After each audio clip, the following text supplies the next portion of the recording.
जय हिंद। दोस्तों, आज की इस वीडियो में मैं आप सभी को कुछ ऐसे स्मॉल कैप फंड के बारे में बताऊंगा जिन स्मॉल कैप फंड की एनएबी की प्राइस 10 रुपए से लेकर के 20 रुपए के बीच में है और कुछ ऐसे भी स्मॉल कैप फंड है जिनकी एनएबी की प्राइस एनएफओ के दौरान जो प्राइस होती है 10 रुपए की, उससे नीचे में भी अवेलेबल है।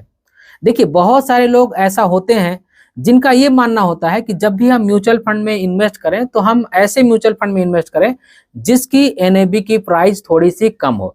अब देखिए, ऐसा मेरा मानना यहाँ पे नहीं है कि आपको वैल्यूएशन भी सस्ता मिलता है अगर आपको एनएबी की प्राइस कम मिल रही है तो। जिस समय आप म्यूचुअल फंड में इन्वेस्ट कर रहे होते हैं उस समय उस म्यूचुअल फंड की एनएबी की प्राइस अगर 10 रुपए है या फिर अगर 100 रुपए है तो भी वैल्यूएशन वाइज आपको सिमिलर प्राइस पर मिल रही है। हाँ, ये होता है कि जिस म्यूचुअल फंड की एनएबी का प्राइस कम है वहां पे हमें नंबर ऑफ यूनिट्स ज्यादा मिल जाते हैं।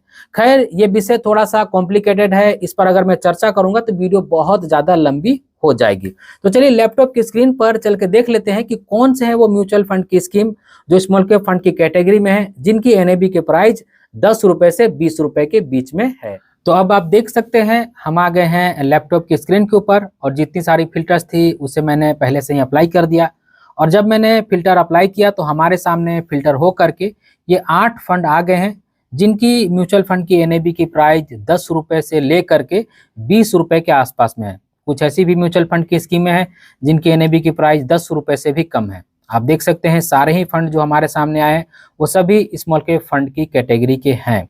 जो भी ऐसे लोग हैं जिनको कम एनएबी के प्राइस वाले म्यूचुअल फंड में इन्वेस्ट करना होगा तो आप देख सकते हैं अगर आपने 10 से 20 रुपए एनएबी की प्राइस सोची है तो यही वो 8 म्यूचुअल फंड की स्कीम है जिनकी एनएबी के प्राइस 10 रुपए से लेकर के 20 रुपए के बीच में है। सबसे पहले हम एयूएम चेक कर लेते हैं कि किन फंड का एयूएम साइज सबसे ज्यादा है। ये जो हमारे पास 8 म्यूचुअल फंड की स्कीमें आई है इनमें किसमें सबसे ज्यादा पैसा लगा हुआ है। तो मैं यहाँ पे क्लिक करता हूँ एयूएम पे तो आप देख सकते हैं कि सबसे ज्यादा पैसा जो लगा हुआ है वो Motilal Oswal small cap fund में लगा हुआ है जो लगभग 4,000 करोड़ रुपए के आसपास में है। दूसरे पर महिंद्रा मनुलाइफ है जिसमें लगभग 3,500 करोड़ रुपए लगा हुआ है। पीजीएमआई स्मॉल कैप फंड है, इसमें भी आप देख सकते हैं लगभग 1,400 करोड़ रुपए के आसपास में लगा हुआ है। Baroda PNB Paribas small cap fund है, इसमें लगभग 1,200 करोड़ रुपए के आसपास में लगा हुआ है। Mirae Asset small cap fund है, इसमें 1,049 करोड़ लगा हुआ है। जेम स्मॉल कैप फंड में लगभग 600 करोड़ लगा हुआ है। ट्रस्ट स्मॉल कैप फंड में लगभग 500 करोड़ और क्वांटम स्मॉल कैप फंड में लगभग देख सकते हैं आप कि 100 करोड़ रुपए के आसपास में लगा हुआ है। तो 3 ऐसे फंड हैं जिनमें हमें 1,000 करोड़ रुपए से कम का एम साइज देखने को मिल रहा है। अगर आप चाहें तो इनको अवॉइड कर सकते हैं। अब हम एनएबी चेक कर लेते हैं कि किस म्यूचुअल फंड की स्कीम का एनएबी का प्राइस सबसे कम है। तो आप देख सकते हैं अभी हमारे सामने ऐसे फंड आ गए जिनका एनएबी का प्राइस थोड़ा सा ज्यादा है। जब मैं दोबारा क्लिक करूंगा तो कम वाले ऊपर आ जाएंगे।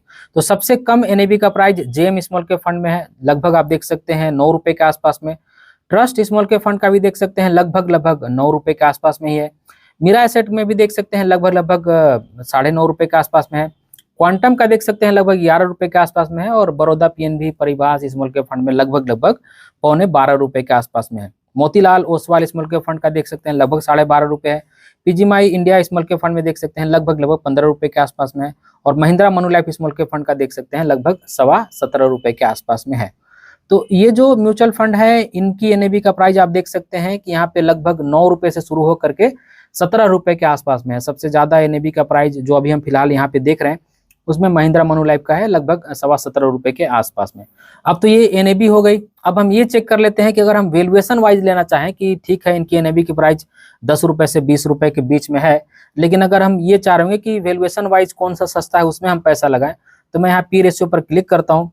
तो अब आप देख सकते हैं कि सबसे ज्यादा P trust small cap fund का है, दूसरे पर BGMI India small cap fund का है और तीसरे पे देख सकते हैं Motilal Oswal small cap fund का है। तो पी रेशियो आप देख सकते हैं जिसका भी ज्यादा होगा वो वैल्यूएशन वाइज थोड़े से महंगे हैं, जिनका भी पी रेशियो थोड़ा सा कम होगा वो वैल्यूएशन वाइज सस्ते हैं। तो अगर हम सस्ता ढूंढ रहे हैं तो ऐसे में तो क्वांटम स्मॉल कैप फंड हमें देखने को मिल रहा है, Mirae Asset small cap fund देखने को मिल रहा है, जेम स्मॉल कैप फंड देखने को मिल रहा है। लेकिन इन तीनों का ही जो एयूएम साइज है थोड़ा सा कम है। यहाँ पे मीरा एसेट को छोड़ दें तो आप जेम का देख सकते हैं थोड़ा सा कम है, क्वांटम का देख सकते हैं थोड़ा सा कम हमें देखने को मिल रहा है और ट्रस्ट का देख सकते हैं यहाँ पे भी इसका भी कम ही हमें देखने को मिल रहा है।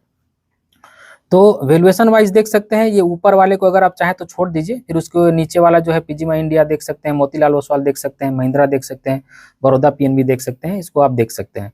वहीं पे अगर हम 3 मंथ के जो एब्सोल्यूट रिटर्न है उसके बिहाफ पर अगर देखना चाहें तो चलिए हम 3 मंथ के जो एब्सोल्यूट रिटर्न है इसके बिहाफ पर देख लेते हैं।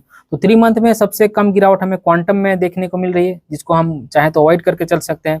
दूसरा मोतीलाल है, फिर ट्रस्ट है, फिर पीजीआई है, बड़ौदा पीएनबी है, जेएम स्मॉल कैप फंड है और महिंद्रा मनुलाइफ है। तो आप ऊपर से एक को छोड़ करके बाकी को देख सकते हैं। इनका 3 महीने का जो एब्सोल्यूट रिटर्न है वो बेहतर रहा है, भले ही माइनस में है लेकिन कम माइनस में है। वहीं पे अगर हम 6 मंथ का देखें तो 6 मंथ में भी हमें कुछ इसी तरह का देखने को मिल रहा है। यहाँ पे मोतीलाल ओसवाल का सबसे बढ़िया है जो स्मॉल कैप फंड है, क्वांटम फिर से अगेन यहाँ पे है लेकिन इसको हमको अवॉइड करके चलना है। पीजीआई को देख सकते हैं आप, बड़ौदा पीएनबी को देख सकते हैं और महिंद्रा को देख सकते हैं। वहीं पे अगर हम 1 ईयर का एब्सोल्यूट रिटर्न चेक करें तो 1 ईयर में देख सकते हैं यहाँ पे 1 2 3 3 फंड का जो 1 ईयर का एब्सोल्यूट रिटर्न है वो अवेलेबल नहीं है, क्योंकि इनको 1 साल पूरा नहीं हुआ है। तो मोतीलाल ओसवाल तो आप देख ही रहे हैं कि इसका अच्छा ही परफॉर्मेंस है, पीजीआई भी है, क्वांटम को अवॉइड करके चलना है तो महिंद्रा है और बड़ौदा पीएनबी है और मीरा एसेट है।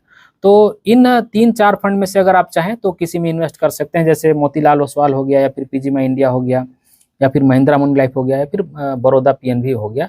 इन 3-4 में से मेरे हिसाब से ये पहला वाला हो गया और दूसरा वाला हो गया। पहला मोतीलाल ओसवाल, दूसरा पीजीआई और तीसरा महिंद्रा मनुलाइफ और चौथा जो है वो बड़ौदा पीएनबी। ये 4 अच्छे ऑप्शन हो सकते हैं हमारे पास अगर हम कम एनएवी वाले फंड को ढूंढ रहे हैं तो।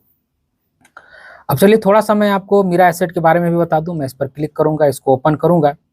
अब जब मैं इसको ओपन करूंगा तो यहाँ पे मैं सीधे ही आपको पोर्टफोलियो में लेकर के चलूंगा, क्योंकि मैं चाहता हूँ कि आपका ज़्यादा समय जाया ना जाए। तो यहाँ पे आप देख सकते हैं कि कैश एंड इक्विवेलेंट में लगभग 52.31%, यानी कि लगभग 52% के आसपास में पैसा इनके पास कैश में पड़ा हुआ है, जिसे इन्होंने अभी फिलहाल लगाया ही नहीं है, पैसा को इन्वेस्ट ही नहीं किया है। और इक्विटी में देखा जाए तो 45.19%, यानी कि ऑलमोस्ट 45% ही पैसा लगा हुआ है और लगभग 2.5% के आसपास में पैसा म्यूचुअल फंड में लगा हुआ है। तो आप देखो यार, इसका जो ये फंड है इसका 3 महीने भी पूरा नहीं हुआ है और इन्होंने पूरा पैसा भी अभी इन्वेस्ट नहीं किया है, तो इसका क्या ही रिव्यू किया जाए। कुछ डेटा हमें वैसा देखने को मिलेगा ही नहीं जिस बिना पर कुछ कहा जाए। तो पहले इसका 3 महीने या फिर 6 महीना पूरा हो जाने दीजिए, कुछ डेटा बन जाने दीजिए, इनको पैसा इन्वेस्ट कर लेने दीजिए, फिर उसके बाद चेक करेंगे कि कैसा परफॉर्मेंस हमें इस फंड से देखने को मिल रहा है। फिर उसके बाद ही हम ये कह पाएंगे कि इसका एनएवी का प्राइस तो भले ही थोड़ा सा कम है, लेकिन इसमें इन्वेस्ट करना है या फिर नहीं करना है। ऐसे मैं वीडियो में डेटा वगैरह आप सभी को दिखाता हूं, जिन डेटा को देख करके आपकी इन्वेस्टमेंट की डिसीजन जो है वो थोड़ी सी आसान हो सके, यही उद्देश्य रहता है। मेरी रिकमेंडेशन नहीं रहती है कि आप किसी भी म्यूचुअल फंड में इन्वेस्ट कर ही दीजिए। तो जैसी आपकी कमेंट्स होती है, जैसी आपकी डिमांड होती है, उसी के हिसाब से मैं वीडियो बनाने की कोशिश करता हूं, ताकि आपकी जो इन्वेस्टमेंट की डिसीजन है वो थोड़ी सी आसान हो सके। तो आशा करता हूं आज की वीडियो आप सभी को अच्छी लगी होगी। अगर आज की वीडियो आप सभी को अच्छी लगी है तो इस वीडियो को एक लाइक जरूर कर दीजिएगा और इसी तरह की वीडियो देखने के लिए चैनल को सब्सक्राइब कर लीजिएगा और इस वीडियो को अपने फ्रेंड और फैमिली के बीच जरूर से शेयर कीजिएगा, ताकि वो भी अवेयर हो जाए। इस वीडियो के आखिर में बस मैं आपसे इतना ही कहना चाहता हूँ कि अपना और अपने फैमिली का बहुत ख्याल रखिएगा। मैं मिलूंगा इसी तरह के किसी और वीडियो में, तब तक के लिए बाय।